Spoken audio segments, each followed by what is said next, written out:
Not so long ago, out in the country, there lived a mouse, a country mouse. He lived in a barn, in a corn crib on a farm. And he was very happy.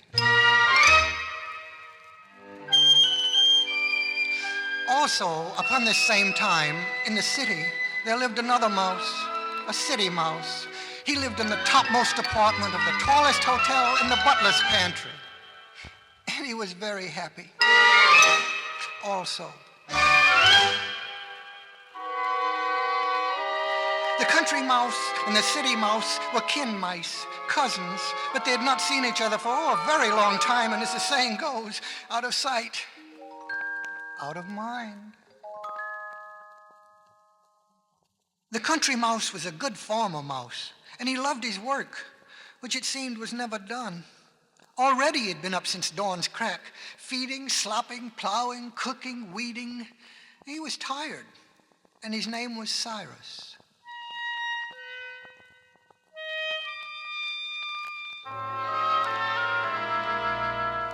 Cyrus lived alone. He didn't have too many friends. He didn't have the time. But he did have one friend, one particular friend. And this one friend more than made up for the missing many. And his name was Boots.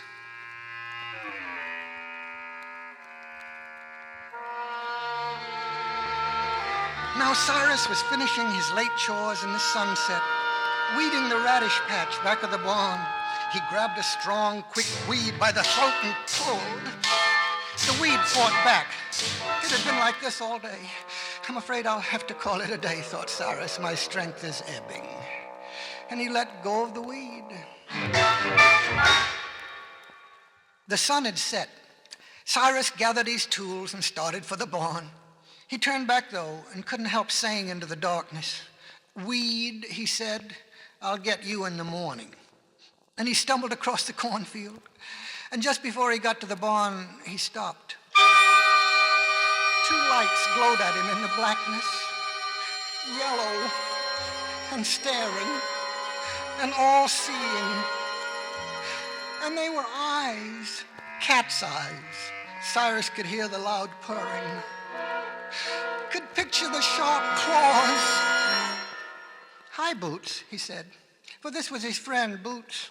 Full name, Puss in Boots. Boots for short, a cat. "Hi, Cyrus," said Boots. "Grab my tail, I'll lead you home." Cyrus grabbed Boots's tail gratefully. "You know, I was scared for a minute. I thought you were a cat." Boots meowed. "I mean, another cat."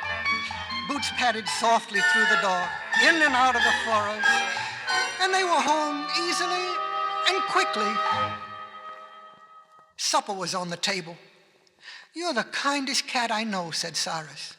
"I'm the only cat you know," answered Boots. "Now, jump into the horse trough for a quick bath while I butter the hot cornbread and pour the cold buttermilk." "Why don't you ever come in?" cried Cyrus, laughing and splashing. Boots looked at the water and shuddered. "Well, not that you're dirty or anything," added Cyrus hastily. "I never saw a cleaner face." "I spit on my paw," said Boots elegantly.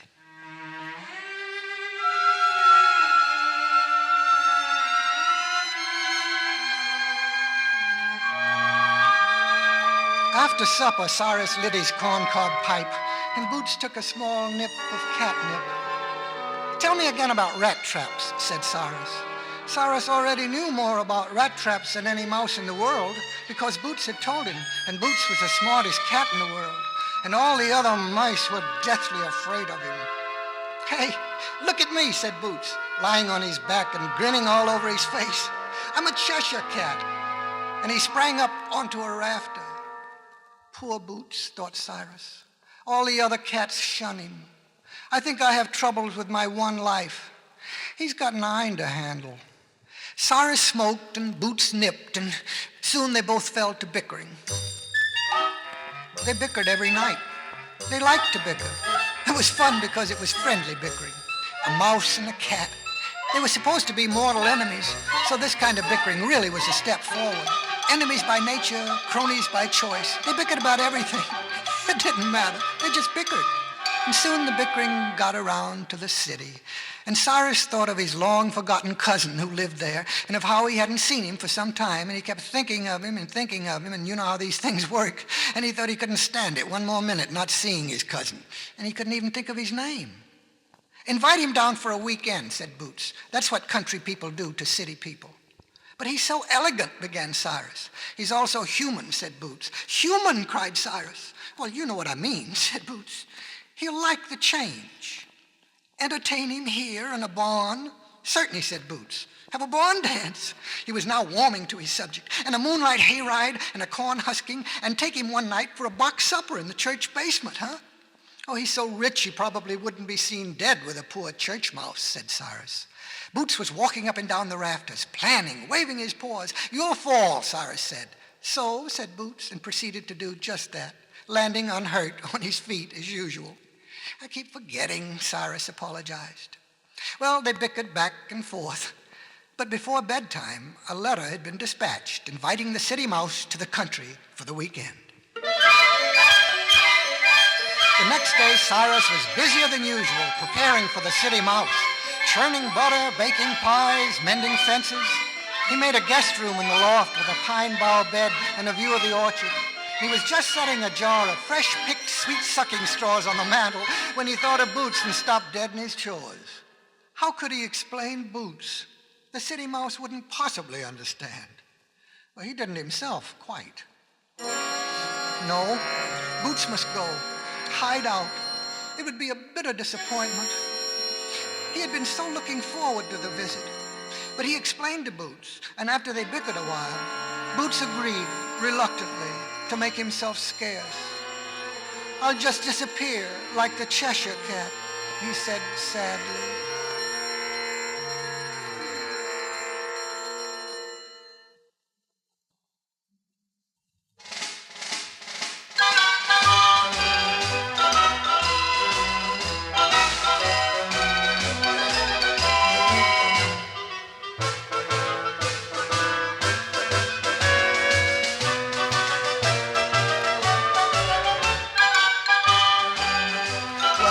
Cousin arrived. His name was Archie. He had very narrow shoulders, and Cyrus suspected he did something to his whiskers. They were that curly. "I'll have a hot bath and a lie down before tea," was the first thing Archie said, even before he said, "Hello, a nice place you've got here," which he never did say. Cyrus's mouth hung open in wonderment. He led him to the horse trough. Cold, Archie shuddered. But what diction, thought Cyrus, even though he was crushed. And what elegant airs he has. Cyrus's nerves were frayed. And what fashionable clothes. Cyrus knew it wasn't going to work out. And a cane, he noticed. His eyes were popping. "Have some dried peas," stammered Cyrus. I raised them myself." Archie brushed them aside. He yawned. "No pâté de foie gras?" he asked. No, I just speak English," said Cyrus. "But we're going to have a square dance, though, and apple cider." And they did. "Honor your partners. Honor your corners. Mice to the center, and away we go. 10 little mice under the floor. Ooh, square dancing like never before.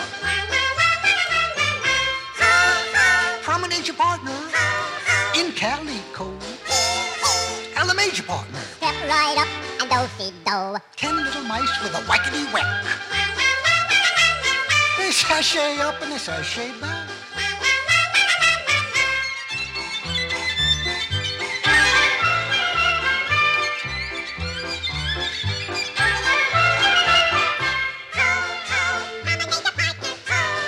In calico. 10 little mice with a whackety-whack. Oh, they sashay up and they sashay back. Mice swing out. Mice swing in. The other way. And you're back again. And they'll step right up. And a do-si-do. Oh, now hurry up, hurry up, hurry up, hurry up, and don't be slow. Archie scarcely noticed the guests, and he wouldn't square dance. He wouldn't round. and he sulked because no one would do the tango. Mouse hospitality was in high, but it rode right on over Archie's head. The more bored Archie became, the harder they tried to entertain him. They laughed and they danced louder and faster. Soon the music was deafening. The barn was bedlam. At the height of the din, Boots appeared. The fiddler spied him first and called the caller, and the caller called, "Run for your lives! Cat!" And that barn was cleared of every guest before you could say Jack Robinson, or Jack even.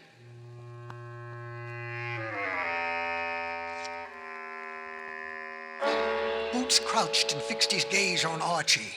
Archie froze and his whiskers uncurled. He didn't look bored anymore. "Boo," said Boots. Somehow Archie moved. He moved fast. He moved right on back to the city. He left his cane and vest. Boots purred and grinned a sheepish grin, which is hard for a cat.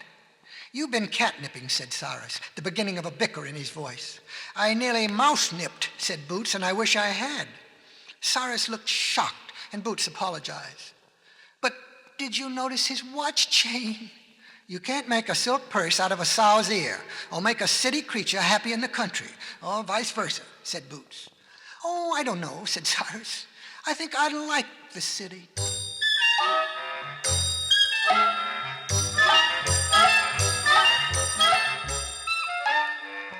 "Stay where you're happy," said Boots. "Why?" asked Cyrus. And then the bickering began in earnest.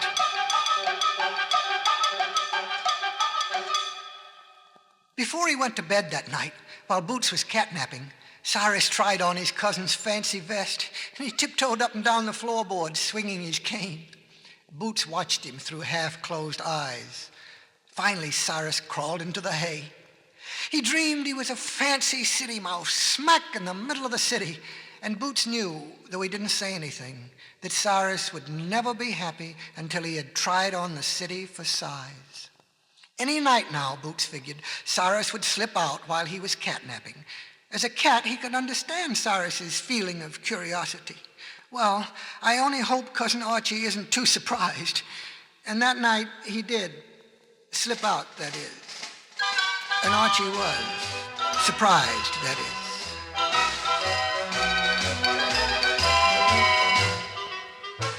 In fact, he didn't even know him. He was about to close the door in his face. "It's Cyrus," wailed Cyrus, "your city cousin from the country." And before his surprised cousin could say, "Come in," if he had been going to say it, Cyrus was. What he saw overwhelmed him. The magnificence of Archie's home. Soft lounging pads, little bowls of cheese snacks, and a whole closet full of fancy vests. He just sat down on the soft carpet and stared. He looked pretty unmovable sitting there, so Archie decided not to move him. Besides, he thought, he is my cousin. "What would you care to do first?" asked Archie, the perfect host. "Ride up and down in the elevator," said Cyrus, "and then later on meet some artistic mice." Well, that night, Archie gave a big party. Cyrus was in seventh heaven. With his mouth full of caviar, dried peas seemed so far away. And he talked city talk with city mice, word for word, making fun of the country. "Let's all go to my studio for bacon and eggs," a mouse said. Cyrus was trying to keep up, scurrying down side streets, scampering down alleys. And here they were at the docks. He heard the dismal blowing of a boat horn, and then a lot of squealing. It was very foggy. Cyrus was lost. And then he felt himself grabbed by the hind legs. Some dirty wharf rats took his pocketbook and they hit him on the head. And they pushed him in the water. He crawled out shaking and half drowned and slunk through the back alleys of the city, hungry and afraid. And then he saw two yellow eyes staring at him out of the darkness. "Boots," he cried. "Boots, my old Aunt Harriet," snarled an alley cat, a lean, hungry, mangy, killer alley cat. Well, Cyrus was just too tired to run. He was too tired to care. So far away from home to die such a lowly death. The alley cat snarled and reached out a dirty, sharp claw. Suddenly, from behind his head, a mighty meow.